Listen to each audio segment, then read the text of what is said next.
कमी कमी करत त्याचा एक थ्रस्टर सुरू होतो, म्हणजे एअर ब्रेकिंगसाठी डिसेलरेशन.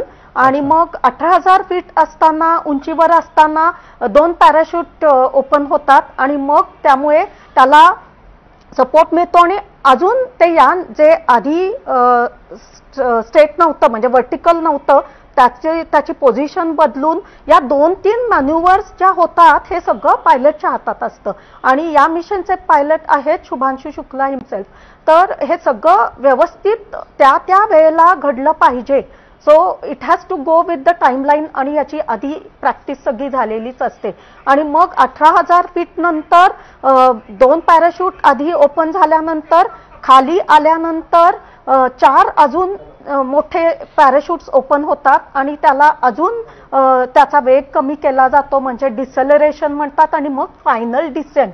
आणि मग 2 किलोमीटर वगैरे उंचीवर आल्यानंतर एक खाली खाली येताना एकतर पृथ्वीचं गुरुत्वाकर्षण त्याला ओढत असतं खाली, आणि इथे एकीकडे वेग कमी करावा लागतो. आणि असं सगळं करत करत त्या टाइमलाईन प्रमाणेच केलं जातं. त्यांना इन्स्ट्रक्शन्स दिले जातात ऑफकोर्स.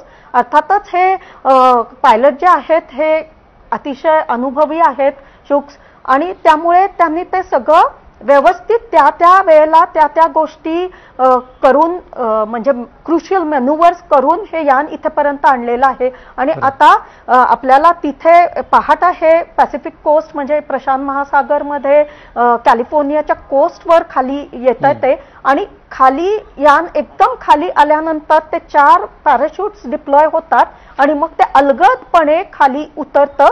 आणि मग खाली पडल्यानंतर, म्हणजे पाण्यात पडलं म्हणजे स्प्लॅश डाऊन, त्याला सॉफ्ट लँडिंग म्हणतो, पण पृथ्वीवर नाही आहे, पाण्यात आहे, त्यामुळे स्प्लॅश डाऊन म्हणतो. आणि हा टचडाऊन झाल्यानंतर हे कॅप्सूल स्पेशल बोटीने, स्पेसएक्सची तिथे एक बोट आहे, तिथून त्यांना जमिनीवर म्हणजे कोस्टला आणलं जाईल. आणि किनाऱ्यावर आणल्यानंतर मग स्ट्रेचरवरून या ॲस्ट्रोनॉट्सना, 4 अंतराळवीरांना एक एक करून जमिनीवर आणलं जाईल. आणि मग त्यांना रिहॅबिलिटेशन आणि अजून काही त्यांचे जे असतात प्रक्रिया असते, या सगळ्या गोष्टी होतील. खरंय, निश्चितपणे आपण आता जल्लोष पाहतो आहोत. या सगळ्या यशस्वी लँडिंग सध्या समुद्रामध्ये झाल्याचं दिसतं आहे, त्यामुळे भारतातला हा जल्लोष. आणि शुभांशूचे काही कुटुंबीय आहेत, नातलग आहेत आणि इतरही अनेक उपस्थित लोक आहेत.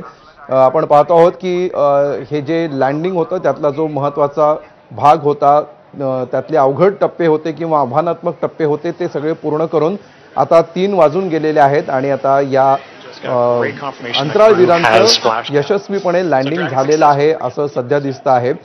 मयुरेश आपल्यासोबत आहे. मयुरेश, लँडिंग झाल्यानंतर आता इथून पुढच्या स्टेजेस काय असतात? म्हणजे शुभांशू लगेच लोकांसमोर येऊ शकतात का, किंवा ते काही बोलू शकतात का? त्यांची फिजिकल कंडिशन कशी असते? आणि या रिहॅबिलिटेशन ज्याला म्हटलं आता 7 दिवसांचं